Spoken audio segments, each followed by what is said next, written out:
हमारे बालाघाट ज़िले में एक ऐसी शर्मनाक घटना घटी है जिसके कारण हम सभी का सिर शर्म से झुक गया है। भारतीय जनता युवा मोर्चा के जिला अध्यक्ष भूपेंद्र सोहागपुरे, ये एक ऐसा नाम है जिसके कारण समस्त नारी जगत अपने आप को अपमानित महसूस कर रहा है, क्योंकि भूपेंद्र सोहागपुरे भारतीय जनता युवा मोर्चा के जिला अध्यक्ष हैं और उसने इतना घृणित और शर्मनाक कृत्य किया है जिसके लिए उसे किसी भी तरह से माफ़ नहीं किया जा सकता।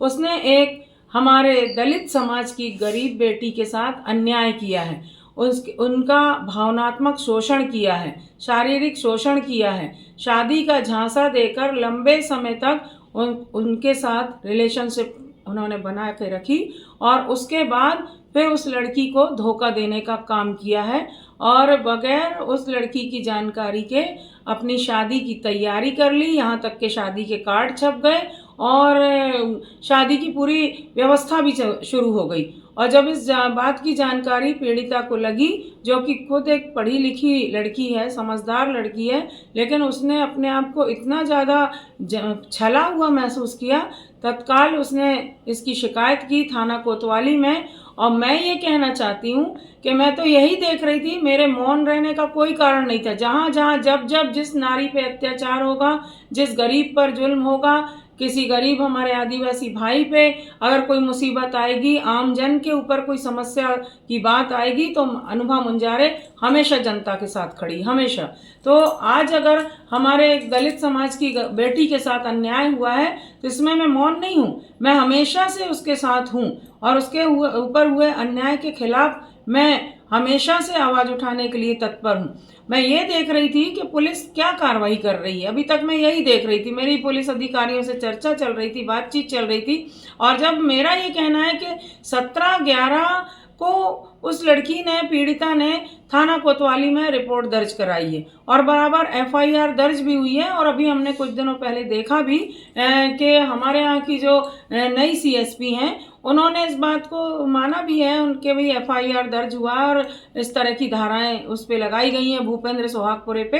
तो अब जब 17 तारीख को रिपोर्ट हो चुकी है बराबर, तो अभी तक पुलिस क्या कर रही है, हमारे ज़िले की पुलिस क्या कर रही है? जिला पुलिस प्रशासन की जिम्मेदारी थी कि आरोपी को तत्काल गिरफ्तार करके जेल के सीखचों के पीछे करना था। लेकिन आज 5 दिन खत्म हो गए, 6वां दिन शुरू हो गया, लेकिन अभी तक भूपेंद्र सोहागपुरे की गिरफ्तारी नहीं हुई है। एक तरफ भारतीय जनता पार्टी के जिला अध्यक्ष रामकिशोर कावरे जी कह रहे हैं कि उन्होंने इस्तीफा दे दिया है और इसके बाद उन्होंने पल्ला झाड़ लिया है। भारतीय जनता पार्टी के इतने नेता, बड़े बड़े जो सुचिता और नारी सम्मान और लाडली बहनाओं की और लाडली लक्ष्मियों की बात करते हैं, अब क्यों चुप हैं, अब क्यों मौन हैं, अब क्यों नहीं बोल रहे हैं कि एक दलित समाज की बेटी के साथ इतना बड़ा अत्याचार हुआ, उसके पूरे जिंदगी के साथ खेलने का कृत्य, शर्मनाक कृत्य इनके ही भाजपा के युवा मोर्चा के अध्यक्ष ने किया, तो अब कोई नहीं बोल रहा, सब मौन साधे हुए हैं, चुपचाप बैठे हुए हैं। मैं ऐसे हरकत की कड़े शब्दों में निंदा करती हूँ। और जो लोग मौन है, कहते हैं ना कि जो तटस्थ है समय लिखेगा उसका भी इतिहास, समर शेष है नहीं पाप का भागीदार, ये सोचने वाली बात है। अगर इस पाप के खिलाफ, इस अन्याय के खिलाफ हम अगर चुप रहें तो हमको शायद भगवान भी कभी माफ़ नहीं करेगा। तो मैं ये कहना चाहती हूँ जिला प्रशासन से कि इस मामले को गंभीरता से लें और उस बच्ची को न्याय दिलाने के लिए हम सब तत्पर हैं। और तत्काल जब एफआईआर हुई है, जब गंभीर धाराएं उस आरोपी पे लगाई गई हैं, उसको तत्काल गिरफ्तार किया जाए, तत्काल गिरफ्तार करके उसको जेल की सलाखों के पीछे डाला जाए और बाकी काम जो भी होगा वो न्यायालय पर करेगा, उसमें मैं कुछ नहीं कहना चाहती, लेकिन गिरफ्तारी हम तत्काल चाहते हैं।